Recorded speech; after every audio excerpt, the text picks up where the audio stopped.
Kalau fungsi dari arang sekam itu kan sebenarnya untuk menggemburkan tanah ya. Karena arang sekam itu kan banyak rongganya kan. Dia nanti kalau udah bercampur sama tanah, mungkin tanah itu kan untuk apa? Padat ya. Padat itu kan susah karena udah ditahan sama arang sekam.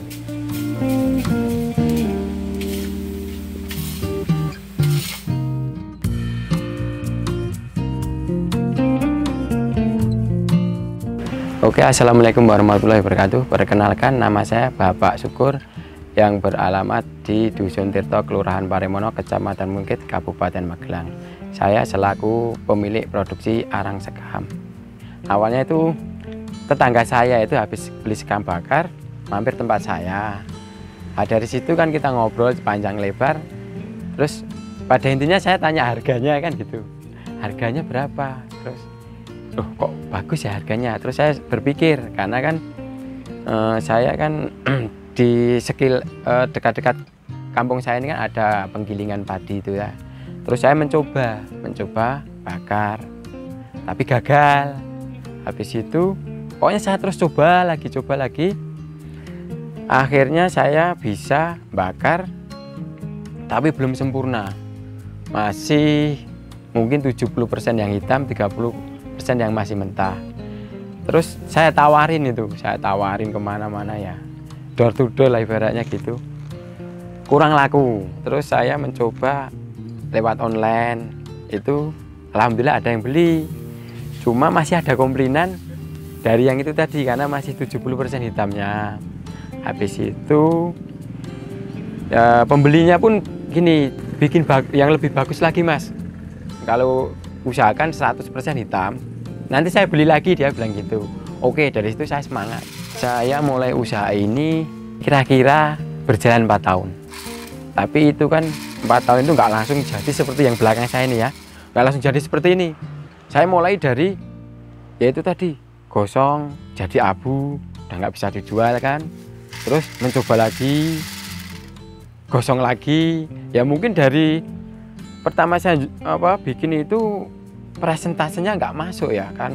Misalnya 4 karung itu kalau idealnya itu jadi 15 karung yang kecil-kecil seperti itu, saya paling cuma jadi 6, 7, yang lainnya jadi abu semua. Itu nggak bisa dijual itu sudah.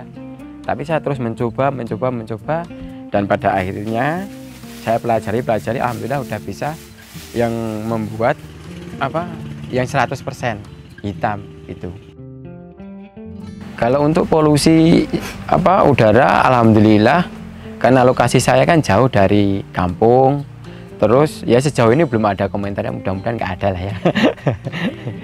Oke, kalau dari proses awal pembuatan sekam bakar ini, kalau menurut saya sih gampang. Tinggal ini kan gini, ini kan ada 2 tungku ya, 2 tungku. Ini kan kita tuang 2 karung dulu. Terus kita bisa dari dalam tungku, dari luar tungku, terserah. Kita kasih pakai kertas boleh, pokoknya bahan yang mudah terbakar. Nanti kalau udah terbakar baru kita pelan-pelan kasih sekam yang mentah ini. Jadi bertahap.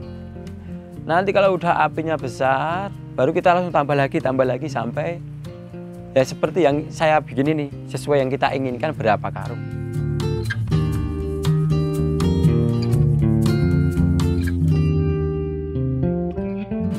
Kalau metode dari awal awalnya itu saya nggak ada yang ngajari, saya nggak ada. Cuma saya pas awal pertama bikin itu saya nengok dari YouTube dan di situ saya lihat itu tungkunya cuma segini, kecil, mungkin sebesar botol itu ya mungkin ya. Saya coba tapi nggak jadi. Nah, dari situ saya belajar sendiri, itu saya analisa sendiri. Terus waktu itu pun tungkunya cuma 1. Wah, kalau 1 itu kapasitasnya cuma sedikit. Kalau kita untuk kerja nggak bisa, itu nggak maksimal hasilnya, nggak bisa untuk penghasilan kita seharian itu nggak masuk gitu. Jadi saya pelajari terus. Ini pun saya pelajari lama, ini bisa ketemu tungku yang besar, terus pakai 2 itu lama juga kan. Sebenarnya sih dari ini kalau pengalaman saya itu mulai ada pembeli yang dari pertama beli 1, 2 sampai 10. Terus alhamdulillah mulai orang kenal kok ada sekam bakar di sini gitu toh. Jadi pembelinya agak nambah. Terus waktu itu ini pengalaman saya gini. Ada pelanggan saya order langsung 200 karung. Minta. Sedangkan saya satu hari itu waktu itu baru bisa bikin arang sekam itu paling 20 karung. Dia minta waktu 3 hari. Kan saya bingung, ini ada pesanan banyak tapi waktunya 3 hari. Nggak mungkin, saya minta waktu 1 minggu. Dan saya mikir, apa mungkin tungkunya ditambah ya? Saya pikir seperti itu. Kalau tungkunya ditambah kan tadinya saya pikir kalau tungku tambah, api makin banyak, kan potensi jadi abu kan banyak juga. Tapi saya coba kok alhamdulillah jadi. Tapi dengan catatan tidak boleh ditinggal, harus ditungguin. Jadi tiap udah kosong kita tambah yang mentah, seperti itu sampai selesai. Ya saya menemukan alat ini nggak lama, ini baru kalau nggak salah 1 tahun ini. Saya bikin sendiri, saya rancang sendiri. Itu sebelumnya saya pakai dari seng itu, dari plat yang tipis itu paling 2-3 bulan udah hancur, ganti lagi. Nah, terus saya mikir ini dari plat agak tebal ini, mungkin ada kira-kira 1,5 mili tebalnya. Dan ini udah hampir 1 tahun, udah masih utuh, nggak ada masalah. Kalau proses pembakaran itu berpengaruh sama cuaca juga. Cuaca kalau anginnya agak kenceng ini lebih cepat matang karena seperti di tiup ya. Apalagi anginnya itu nggak satu arah, kanan kiri depan belakang itu bisa rata dan pembakarnya lebih cepat. Oh kalau untuk saya pribadi itu kalau pas waktu bakar itu butuh waktu kurang lebih 7-9 jam. Kalau waktu normalnya seperti itu.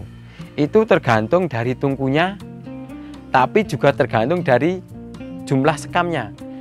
Kalau misalnya kita bakar kok 6 karung misalnya, pakai tungku 4, itu mungkin malah banyak jadi abu karena apinya terlalu besar.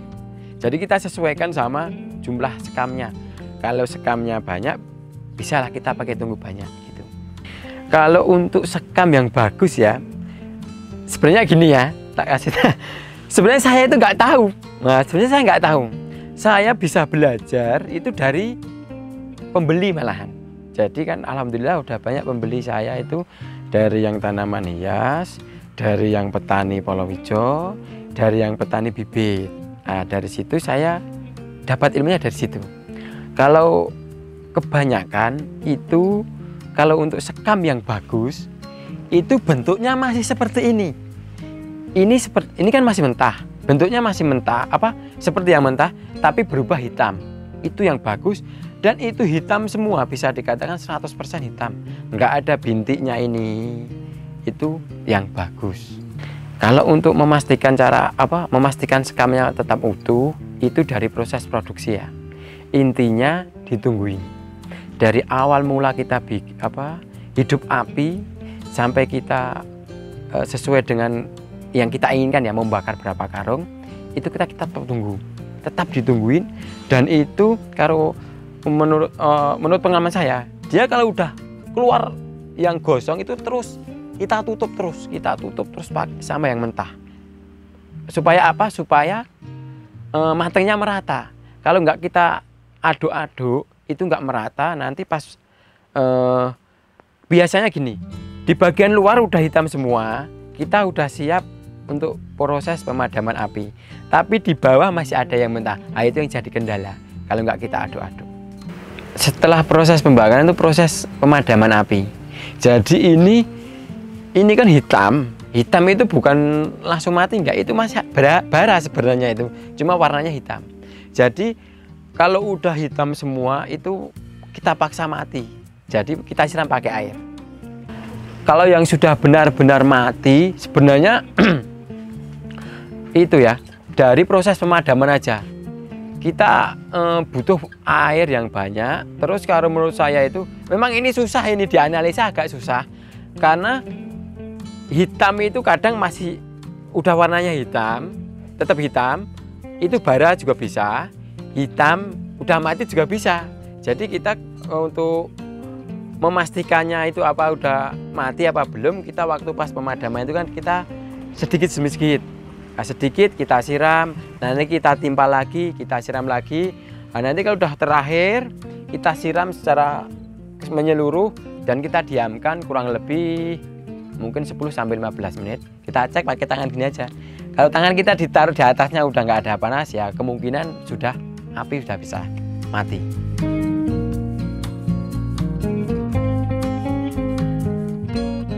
Nah, kalau untuk modalnya, kalau untuk rupiahnya itu waktu itu satu karung itu 10.000. Ya paling 100.000 saya modalnya segitu. Kalau fungsi dari arang sekam itu kan sebenarnya untuk menggemburkan tanah ya. Karena arang sekam itu kan banyak rongganya kan.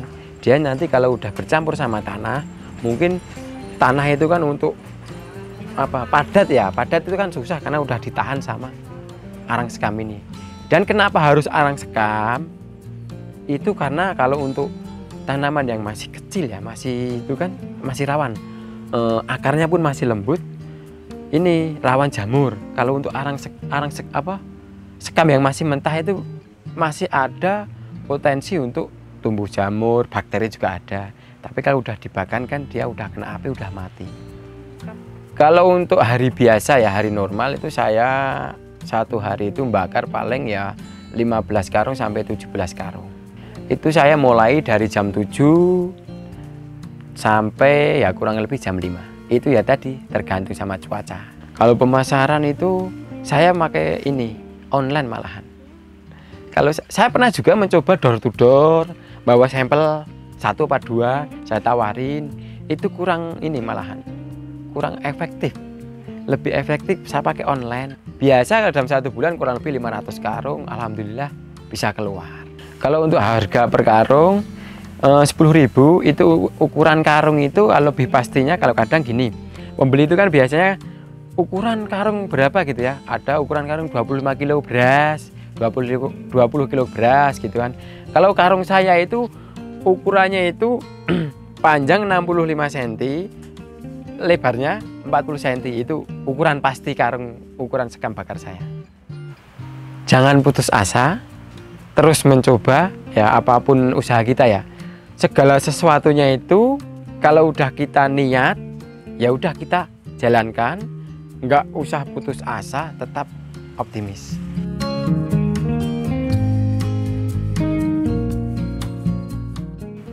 Mau pesan arang sekam bisa hubungi di nomor WA saya di 0882 0030 41 317 di jam kerja ya, jangan di malam hari ya. Untuk teman-teman jangan lupa subscribe, like, komen, dan share video Punca Media.